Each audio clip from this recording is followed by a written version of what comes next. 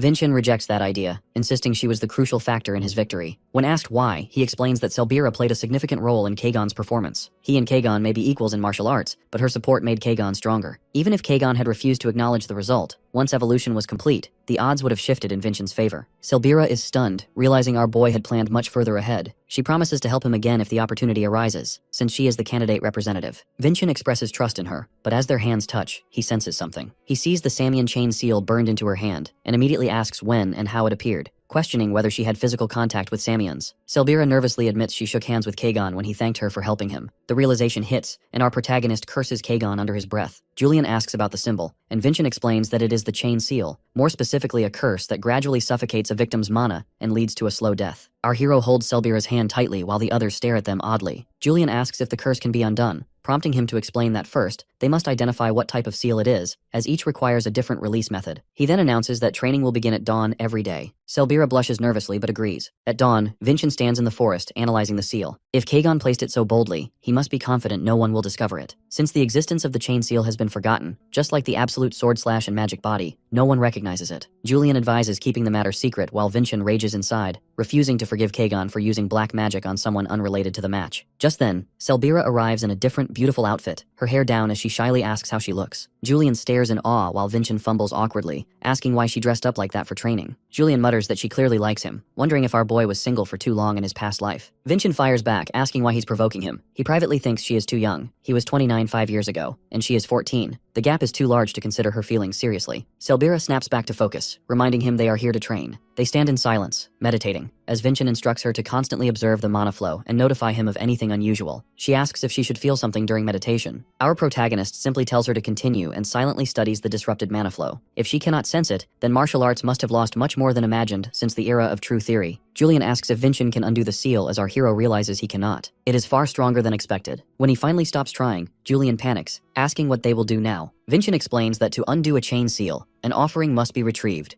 Typically a living heart from an animal, a spirit, or a human. Kagan likely hid the offering somewhere on the snowy mountains. If they find it and free it, the seal will collapse. If not, Selbira will die in 3 days. Hearing that only 3 days remain, Julian explains that it may sound heartless, but the friendly exchange meeting must take priority. In 3 days, the second stage will begin, and they cannot afford to neglect preparation. Vincent silently hopes Julian understands what truly matters, believing those who chase only their own goals will eventually lose the people beside them. If our protagonist had still possessed the comrades lost to Samyeon, he would not have spent the rest of his life in prison. Selbira interrupts, asking if Vincent wishes to continue, since she is already exhausted. Our hero agrees to finish for the day, and they walk through the forest. As they move along, Julian asks how our boy knows so much about curses and briefly wonders if he was a dark mage. Vincent reveals that he has experienced something similar before, during his imprisonment, when his mana was sealed. He recalls that the procedure used the heart of a parishioner serving a death penalty at the time. Julian realizes how terrible Vincent's past must have been as our boy asks him not to bring it up again. When Julian questions what crime could have put him in prison for 10 years, our protagonist mutters that it was the battle with Kajin. At that moment, Selbira, who had been following them, suddenly collapses. They rush her to the treatment room. The healer explains that she has been stabilized for now and advises them to let her rest, but admits he has never seen symptoms like these before. There is little more they can do in the fortress. It would be best to send her to Gaia Temple in the capital. Vincent stands helplessly, wondering if the priest there could undo the chain seal, a technique erased from history. The progression is too quick, and he doubts Selbira will survive the journey. Shevin is instructed to take care of her, while Vincent stands at the window in silence. When questioned about his intentions, our hero leaps out the window. There is only one way: to find the sacrifice used for the chain seal somewhere in the vast snowy mountains. He refuses to lose another person to Samyeon's dirty tricks. Meanwhile, Sari is already deep within the forest, hearing a distant voice crying for help. It sounds like a spirit. She then sees Vincent arriving as he questions what she is doing there. They walk together as he tells her about the sacrifice bound to the curse. The spirit is sealed somewhere in the snowy mountain. When Sari asks what is typically used for the sacrifice, Vincent explains that it must be something small, something easy to hide, such as a small creature or a spirit. Sari believes she may be able to help. While Selbira lies unconscious, our protagonist and Sari continue climbing through the cold mountain wind. The voice becomes clearer between a canyon, and they rush forward. She shouts that she is here to help, while Vincent silently follows, trusting her but fully aware that Selbira does not have much time left. He prepares himself, declaring that if the spirit is not found soon, he will destroy the entire region to break the seal. Just then, Sari discovers the chained spirit of a small animal. The pattern is identical to the one on Selbira. Sari begins to cry, asking if there is any way to save it. Vincent explains that once something becomes the sacrifice of a chain seal, there is little hope. The merciful choice would be to let it pass peacefully. Sari refuses to accept that. She activates her spell, summoning a magic circle, and forms a spirit contract, overriding the chain seal with higher priority. The curse breaks, the chains shatter, and the spirit is freed. Vincent thanks her for performing something extraordinary. Suddenly, green lightning strikes toward them. Vincent reacts instantly, blocking the attack as he demands to know who is responsible. Kagon appears from within the storm, accusing our hero of interfering with Samyeon's traditional ceremony. He demands a worthy explanation. As Vincent's rage ignites, he calls out Kagon's name. Kagon stands, fully aware of what has just transpired. Vincent has interrupted the traditional Samyeon ceremony, a sacred ritual, and in doing so, has sparked a massive diplomatic dispute with the Samyeons. Kagon commands him to release the small spirit and walk away, promising to cover the incident for him. Our hero refuses, demanding how Kagon can call it a tradition when it was merely an attempt to kill Selbira. The realization hits Kagon that Vincent understands the truth. He smiles faintly, telling our boy that he should already know there exists a certain class into which both were born. There are people destined to carry the burden of fate, and others who are not. They stand apart from the rest, and anyone who dares to cross that line must be punished. Kagan urges Vincent to understand, believing they are the same, and calls it their rightful order. In an instant, our protagonist closes the distance and presses his sword to Kagon's throat. He declares that nothing has changed in 500 years. Kagon is momentarily confused, but Vincent firmly states that the so-called right Kagon defends is nothing but wrong to him. Kagon's smile widens, and he praises our hero's eyes, raising his own sword to Vincent's neck. He declares that they will never be friends, and that everything will be judged properly at the friendly exchange meeting. Meanwhile, in the fortress, the chain seal on Selbira's hand dissolves. She awakens, confused, questioning her presence there. Moments later, Vincent bursts into the room, calling for Minister Shevin and asking about Selbira's condition. Shevin informs him that she has just regained consciousness. Our hero checks her hand, confirming that the chain seal has truly vanished. Shevin asks whether Vincent intends to prepare, since only 2 days remain before the second stage begins. Our boy smiles, admitting that he does. He cannot afford to lose to Kagon, but deep inside, he reflects on what awaits in the second stage. They will face a real monster, the subjugation battle. Far away, in the main castle of Adenka, the fourth great elder, Iagol Adenka, studies the document reporting Vincent's achievements. Before him sits the fourth greatest elder, Fidenel Adenka, who confirms that Vincent claimed victory even after the Samyeons displayed seditious behavior. He overcame everything. They begin discussing whether the sixth tower was pressured or whether our protagonist has matured. But the elder Delbek Adenka slams the table in frustration. He reminds them that the elders have held authority over Adenka for 500 years, except for the last 25 under Patriarch Khan Adenka. Since youth, Khan has despised the power of the elders and has been slowly increasing the strength of the patriarch's position. Fidenel argues that this is why they support the first son and second daughter as successors. The first son, Carmen, is consumed with ambition, while the second daughter, Dea, cares only for martial arts. They intend to elevate both to patriarchal power and rule Adenka through them as puppets. Hearing this, Delbecq demands they consider what will happen if Vinchin wins against the Samians. The seventh son, especially the child of the troublesome woman Sarvana, has no family influence binding him. If our hero prevails, the elders lose all control. And recently Khan himself engraved Vinchin's name on the sword, granting him the Crimson Lotus,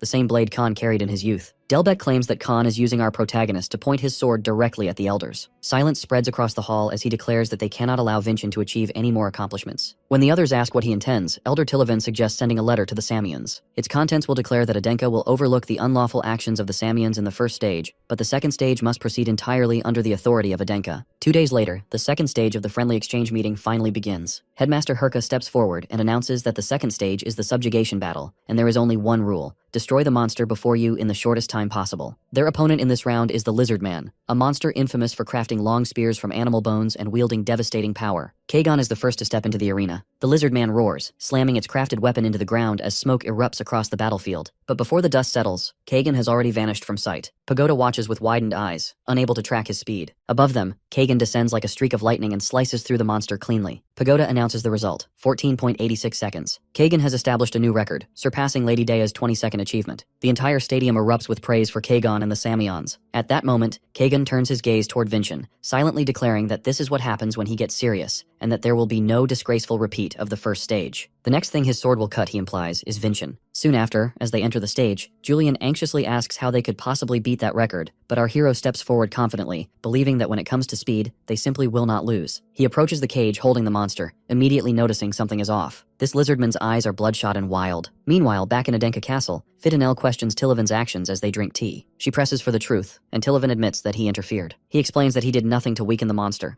No drugs, no magic. He captured a lizard man equivalent to the one our boy will face, but he starved it for 2 days. An average martial artist might not notice, but a starving monster becomes so vicious that defeating it in seconds becomes nearly impossible. Back in the arena, Vinchin already understands the situation from the frenzied hunger in the creature's eyes. Before he can think further, the cage bursts open and the monster charges with terrifying speed. Our protagonist considers dodging, but he knows that if he steps back even once, he will never break Kagon's record. So instead, he braces his stance, shocking the headmaster and even Pagoda. The monster's spear impales his shoulder, piercing clean through. Gasps ripple through the arena. Headmaster Herka's expression twists as blood pours down our hero's arm. Meanwhile, Vinchin knows that if the monster has already driven the weapon this deep, he no longer needs to control the lightning flow. Calling upon the blessing of the lightning giant, a surge of lightning erupts around him, engulfing the monster. The creature screams in agony, struck by overwhelming thunderous force. Lightning consumes the stage as Pagoda cries out for priests from the fortress, but Headmaster Herka orders him to check the record first. She remembers Vinchin saying that one must never enter battle with the intention to lose. For a moment, she wonders if anyone would go to such extreme lengths, and if he is possessed by a spirit that once died fighting the Samians. Back in the fight, our protagonist remains standing, the spear still lodged through his shoulder. The monster is already dead. Pagoda reveals the time, 5.39 seconds. The final announcement echoes, confirming Vinchin's victory. In no time, the priests rush forward and begin the healing. They decide to pull the spear out first, with Chivan instructing them to work on his signal. As soon as the weapon is removed, everyone starts healing simultaneously. Meanwhile, standing above, Kagon can't believe a boy would choose such a barbaric method. During the healing, our boy smiles at Kagon, unsettling him completely. The next announcement ends the second stage, instructing everyone to exit immediately so the patient can be transferred. Elsewhere, inside a cart, a figure thinks about Vinchin, wondering if he is truly the son of Sarvana, and admits to being eager to meet him. Back at the fortress, Chivan cries, saying he applied to the Crimson Fortress because he thought it would be an easy position. He confesses it really was, until Vinchin enrolled. Our hero is left speechless, but he thanks Chivan for the healing, since it has worked properly, and his shoulder feels completely fine, almost like a miracle. However, Chivan refuses the praise, showing a wooden token and explaining he isn't the owner of it. It's impossible for him to provide our protagonist with that level of treatment. Our boy is confused, so Chivan clarifies, what Vinchin experienced was close to a miracle. Second-class priest treatments are merciless, and the possessor of that token receives the treatment as if they were its owner. But since Chivan is a 5th class, his healing is equal to simply sewing and gluing the wound together. In other words, our boy's heart is not completely healed yet. If he overdoes it before fully recovering, he may lose the ability to use mana forever. Before they speak further, the headmaster enters and tells Vinchin to go and eat. When he asks what she means by that, she explains that the patriarch and matriarch of Adenka and Samion have arrived. The Samions have invited Vinchin and Khan to dinner. As the patriarch and our hero walk together, Vinchin wonders what the Samions are plotting by inviting them. The figure in the cart turns out to be the matriarch of Samion, Valkia Samion. She greets our protagonist and his father, and soon all are seated at the dining table. The matriarch urges him to eat well, pointing out these are special Samion dishes. Vinchin agrees, thanking her while he quietly observes. He thinks that, like his father, her presence alone embodies Samion as one of the continent's rulers. Suddenly, she points her knife at Khan, teasing that he has gotten pretty as he ages and calling him a cutie. At that moment, Vincent senses something powerful, stands, and grips his sword. Valkia watches, curious whether he actually detected the mana she emitted in secrecy. Meanwhile, our boy sweats, admitting to himself that she is far too strong. The murderous intent, diluted into deathly essence, is mana sharp enough to cut. She truly is a martial artist. She simply praises his sensitivity, while Vincent silently imagines a duel with someone like her as he thanks her. When Patriarch notices and questions the reaction, Vincent admits the Samians are strong, and that's why he smiled. When asked if he sensed it, he confirms. Patriarch then attempts the same toward Kagan, but Kagan senses nothing and awkwardly asks if something is wrong. Patriarch wipes his face, calling Kagan polite for not drawing a sword at the table. Valkia tells Kagan not to worry and to eat well. Observing all this, Vincent asks Julian, and he confirms that the two are having a chi battle over whose son is superior, since they are both rulers of the continent. Later that night, Valkia stands on the roof when the Patriarch approaches. She comments that his good-for-nothing son has matured quite nicely. Patriarch remarks that her prodigy is underwhelming, and she laughs, admitting he got her there. Then she says someone is up to no good, daring to interfere with the friendly exchange meeting while both matriarchs and patriarchs watch. When Khan asks if she means the elders of Samion, Valkia reveals he is only half correct. She believes the first stage was orchestrated by the Samion elders, but the second stage is the work of Khan's elders. The four great elders of Ascenda are involved, and their true target is Vincent. Though their opinions differ, they want to eliminate a variable like our hero as soon as possible. She then asks what Khan thinks, if the son who takes after Sarvana will win the third stage. After a moment of silence, Khan replies with conviction that Ascendars will absolutely surpass the Samions. Valkia questions if Khan is referring to that will, and points out that if it hasn't been accomplished in the last 500 years, isn't it time he gave up? She then challenges him on the interference of the elders, asking how he plans to stop them. Khan's expression darkens as he replies that no one remains alive on the continent after cheating in front of his eyes, and nothing will prevent Vincent's victory in the third stage. Valkia looks at him awkwardly, remarking that he speaks as if certain Vincent will be victorious against Kagan,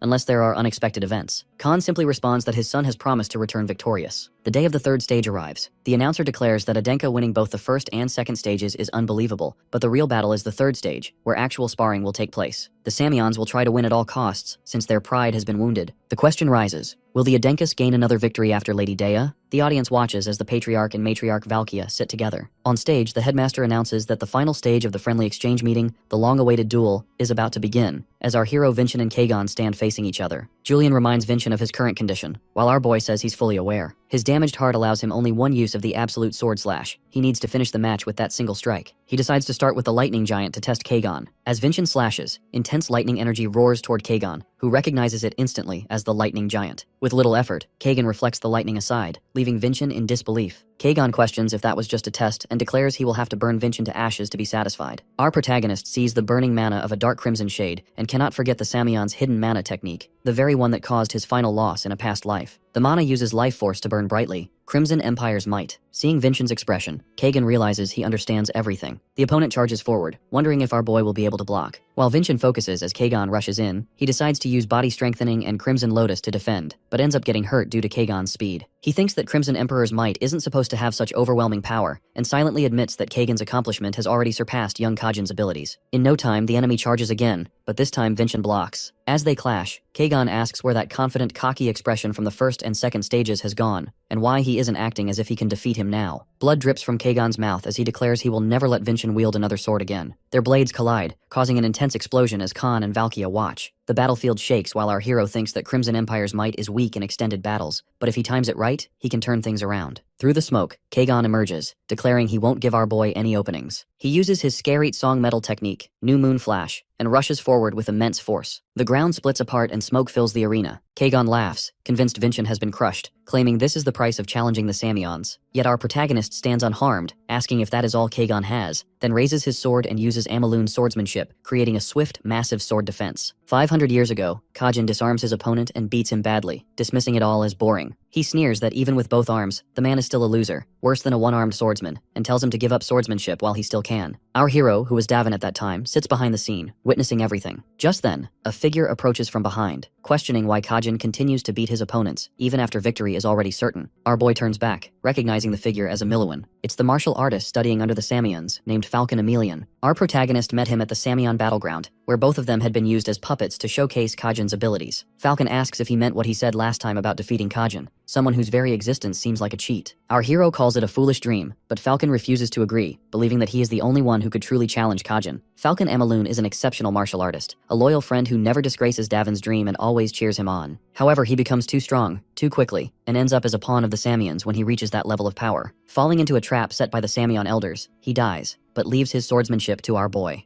a style completely opposite to the Samyeon techniques, one that demands very little mana, insisting that the stage is not over as his mana surges. He declares that Vinchin isn't the only one with hidden tricks and activates the sword trait, Keshak's Blessing, Soul Blade. The Patriarch immediately recognizes the trait, while the Matriarch wonders when Kagan acquired such an ability. The sword, bearing God Keshak's Blessing, bestows incredible swordsmanship to those who wield it. When a user reaches its peak, another trait emerges, transforming the sword into a new element of imagery. Kagan now stands at the peak of his 4-star boundary. Our hero stares wide-eyed at the trait, realizing that Kagan has already spent most of his strength on the Crimson Emperor's might, and it will be dangerously taxing to use a greater power so forcefully. Meanwhile, Kagan, surrounded by swirling energy and eyes glowing blue, thanks Vinchin for worrying about him as he charges forward. The realization hits our protagonist that Kagan still has so much strength left. Their weapons flash, and the resulting air pressure sweeps across the arena, causing the audience to struggle to keep their eyes fixed on the stage. As Vinchin's protection begins to break, Kagan taunts him for risking his life in the second stage just for a fleeting smirk. Now, willing to risk everything, even if his body breaks down from Keshak, he intends to defeat Vinchin at any cost. While our hero is now fully convinced his opponent is just like Kajin, he still refuses to be defeated, even if it means risking his life. Our boy manages to push Kagan back slightly, but Kagan charges again. Their weapons clash and the defense finally shatters. Kagan laughs, but receives a powerful punch from our protagonist. Though Kagan blocks it, he is still driven backward. Both have reached their physical limits, and Vinchin is determined to settle it all with this final blow. Kagan unleashes his own technique, while our boy calls forth the absolute sword slash. Surrounded by energy, they strike. Vinchin unleashes the absolute sword flash, amplified by the lightning giant, certain it will cut through and explode. That's exactly what happens. As smoke and energy scatter, Kagan's vision fades. At that moment, our protagonist rushes forward, and Kagan realizes Vinchin is using his final move as a smokescreen. Our boy moves in silence, calling out Kagan's name as he flashes past. The announcement comes, Kagan has been incapacitated and our hero has won the match. The crowd erupts in praise and disbelief that Adenka has claimed victory, many wondering how long it has been since such a triumph. They shout his name as our boy stands alone, sword in hand, declaring that he has seized victory once again. Another announcement follows, stating that interviews will begin only after treatment. Meanwhile, in the Elders' room, one of the Adenka elders crushes the crystal that was reporting on the match, furious and at a loss for words. Elsewhere, Raelsa stands with Merlin, observing that Witchen has grown up well, and Merlin admits he has lost their bet. Out in the forest, two people walk together, discussing the match. Both are young masters. One is Revan, from the restored Spearmanship family, a house that stands on equal footing with the Adenkas and Samyeon families. As a descendant of the Verdicans, he questions whether he could ever win against them. The other figure, Serkan, assures him he is plenty strong. Serkan's thoughts drift to Vinchin, wishing to spar with him soon and announcing he has a good idea. He is certain Vinchin will be at the fortress every day, since our hero is a cadet, and resolves to enroll at the Crimson Fortress. Meanwhile, our boy opens his eyes and finds himself in a cave. He's certain he defeated Kagan and went to rest, but this place is not the fortress. He questions where he is, and suddenly, countless memories begin to surface. Realization dawns. He is within the world of his own memories. Just then, soldiers with red glowing eyes appear and attack, but Vinchin cuts through them. Yet the sensation is overwhelming, as if he is facing the evil spirit of the archdemon Davin. At that moment, Kajin appears. Our protagonist shouts his name, demanding to know what he's doing there. Kajin responds by shouting the name from his past life, Davin, and urges him to stay away, then charges forward with a punch. The mana radiating from Kajin's body suppresses our hero, and he realizes he can't move. Suddenly, a golden light forms as Arslan lands right in front of Vinchin to protect him. Confused, our boy watches as a giant red glowing figure emerges before them. Arslan explains that the figure is none other than the archdemon, the one responsible for all this chaos. He warns that time is short, as the archdemon has noticed Vinchin's presence, and our hero must recover quickly. Arslan shouts for him to surpass the Samyeons and face the truth he once left behind. With that, Arslan prepares to leave, declaring that everything now rests on Vinchin. He tries to stop him, but Arslan rushes toward the archdemon to attack. Suddenly, Vinchin wakes up on his bed at the fortress. Selbira and the others stand in front of him, worried and asking if he's all right. He repeats Arslan's words, to surpass the Samyeons and face the truth, the will of the Ascenda left by Arslan. Despite just surpassing the Samyeons, our boy realizes he still hasn't fully grasped the truth. He wonders if there is any reason he could be disqualified from fulfilling the will of the Adenka. Just then, his father enters the room. Every candidate sweats nervously as they greet the Patriarch. He excuses them, assuring it won't take long, and then praises our boy for fulfilling his promise yet again. Patriarch, wanting to reward him, asks what he desires. It's in that moment Vinchin realizes he lacks the most basic fundamentals. He confesses he is not yet a true Adenka and needs a master to teach him the Adenka swordsmanship. His words prompt Patriarch to question whether Vinchin is aware the elders do not support him. Our protagonist confirms, but adds that, having defeated the Samyeons today, he's taken one step closer to fulfilling the Adenka will. If the elders still refuse to provide a master, he will not favor them. His father smiles, siding with him, and asks him to step forward. As they descend the stairs, they find Raelsa and Merlin waiting.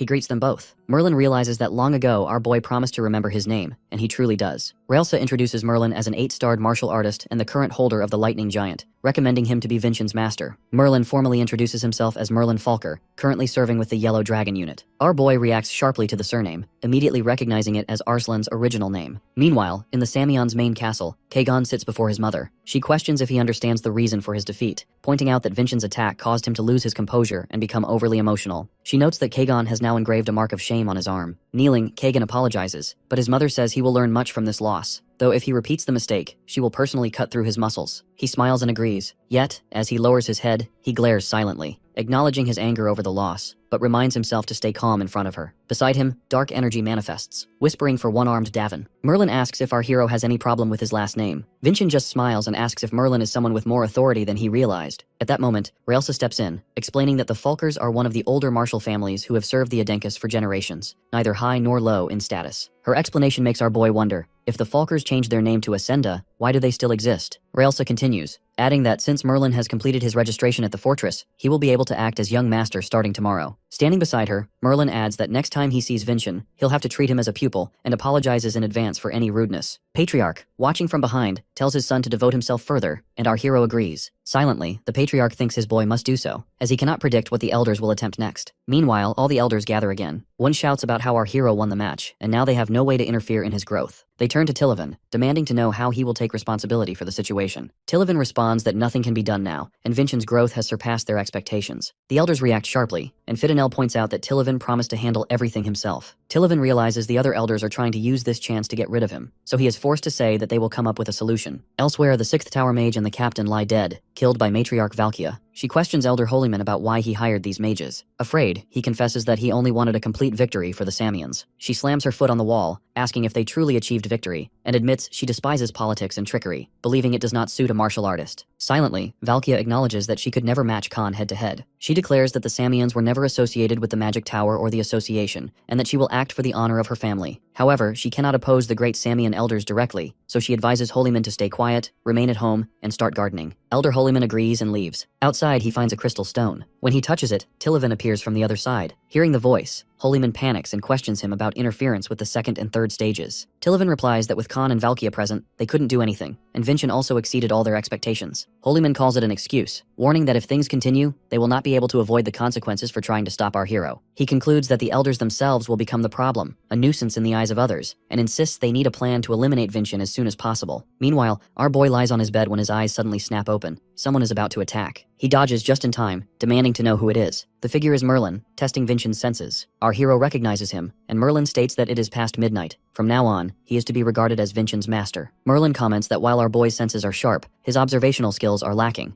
asking why he didn't notice anything strange about the surroundings. Suddenly, they are transported elsewhere. Vincian is shocked as Merlin explains this is the magic dungeon used in the 1st stage, created by the Dean. Merlin tells him that if he passes the training, he will be allowed to leave. Until then, he is not permitted to exit, even by using the strange sword path. When Vincian asks what they are going to do, Merlin says they will tear apart his lightning giant and rebuild it. He explains that our boy's trait is all wrong. Merlin adds that Vincian does not yet understand its true strength, and this must be settled before learning Adenka swordsmanship. He then shows a special magical pendant, which will be destroyed if touched by anyone else's lightning energy. He instructs Vincian to destroy it, and until then, Adenka swordsmanship is off limits. Vincian rises, declaring that he must grow quickly and become a true Adenka to face the truth. Determined, he vows to destroy the pendant no matter what. Golden energy surrounds his sword as he rushes forward. Merlin blinks as our boy is thrown back by the overwhelming force. As he regains his footing, he sees 2 glowing eyes in the air. Merlin instructs him to look more closely and reveals the true form of the lightning giant. Vincian and Julian are both stunned by the sheer size of the lightning giant. Julian remarks that it looks completely different from the one they had seen before. The giant figure slams its hand onto the ground, and the shockwave alone throws our boy back. Vincian wonders about the blue lightning, noticing it is nothing like his or Malone's. Meanwhile, Merlin approaches, apologizing and admitting he isn't the best fit for a master. He doesn't have the confidence to give perfect explanations or manage students systematically, so he's decided to use the teaching method he knows best. He declares that until Vincian understands the true lightning giant, the lightning will rage against our hero. Elsewhere, Wilson is washing clothes while the headmaster sits in the pagoda. Suddenly, a cart stops and a figure steps out. It's Tilavan. Meanwhile, in our boy's room, the small spirit he and Sari saved earlier appears. It has been about 1 week since Vincent began his training. The spirit returns to Siri, reporting everything and expressing concern for the young master. Siri shares the worry, noting that a week has passed and our hero has not emerged from the training space even once. She wonders if he is getting any rest and hopes he isn't overexerting himself. Back in the cave, Vincent continues pushing himself, rushing forward again, only for Merlin to stop him effortlessly. As Merlin anticipated, our boy starts thinking strategically when cornered, beginning to merge lightning energy with an unfamiliar swordsmanship. Merlin then forms energy in his hand, observing that Vincent still has a long way to go. Sensing the threat, our protagonist leaps back, but even from that distance, he realizes Merlin's range is vast. The force throws him back, yet he notes that the power isn't as strong as his golden lightning. Still, he wonders how it can have such incredible reach and pressure. Merlin attacks again, warning that admiration alone won't be enough to succeed. But our hero dodges and spots the pendant, making a dash for it, only for Merlin to vanish from his sight. The situation makes Vincent wonder if Merlin is intentionally giving him an opening. Suddenly, he is struck in the ribs and collapses to the ground. Merlin stands over him, thinking that our boy's movements are improving, but he still hasn't made progress with the lightning giant. He grants him a break to drink some water. Our boy sits down, and Julian urges him to hydrate while he can, since it's uncertain when the next break will come. Vincent, however, can't stop thinking about how, no matter how much lightning energy he emits or how wide he spreads it, he cannot surpass that blue lightning. There is a fundamental difference in the nature of the lightning giant's two forms. As he drinks, Julian complains about the small amount of water left in the bottle. Our protagonist reminds him not to complain, since without the bottle, they'd have nothing at all. Mid-sentence, he suddenly shouts that he's figured it out. He had been restricting the lightning energy before releasing it, as if pouring water from a bottle. But there was no need for that. It should flow freely through his body and sword before being released. As he says this, blue lightning finally forms from his body. Merlin smiles, proud that Vincent has achieved it. The lesson isn't over, but the next step remains. He must still destroy the pendant. When Merlin asks if he's ready, our boy answers confidently that he can try. Merlin and our hero continue their intense fight. As our boy manages to dodge Merlin's attack and appears behind him to strike, an explosion erupts. Merlin then notices Vincent darting around with such insane speed that his form is barely visible. He recognizes that Vincent is using Raelsa's skill. Our boy spots an opening and lunges forward, but Merlin blocks him, remarking that he and Raelsa have been friends for years and know each other's attacks well. Calling Vincent unlucky, Merlin throws him back. Our protagonist realizes the great swordsman's attack was disrupted, calling it dangerous. He then notices a scar on Merlin's face, deep and cold,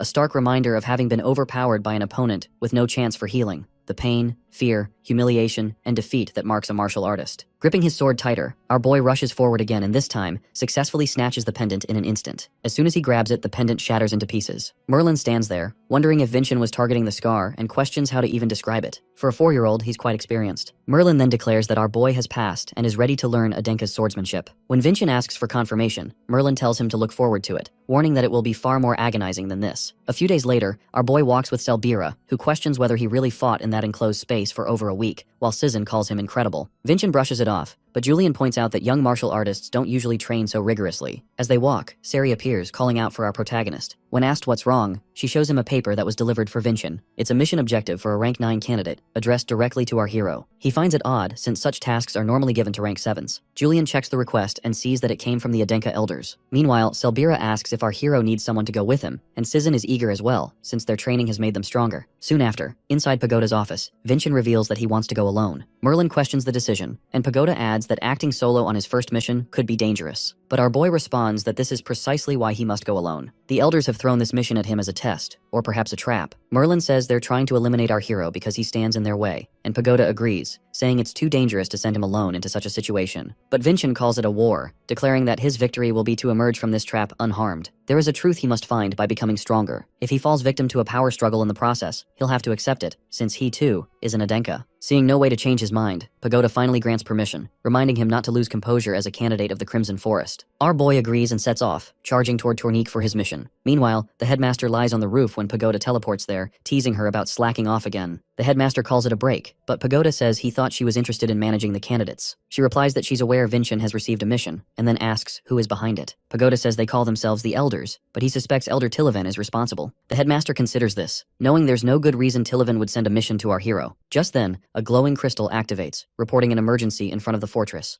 An unidentified martial artist is insisting on meeting Vincent. Since he refuses to comply, a battle may break out. The young man who wished to join the Crimson Fortress to spar with our boy stands at the gate. Sirkhan waits behind him, advising him to follow protocol, but the visitor doesn't want to hold back, saying he's just here to chat. He activates his skills, energy swirling around him as he demands to meet Vincent.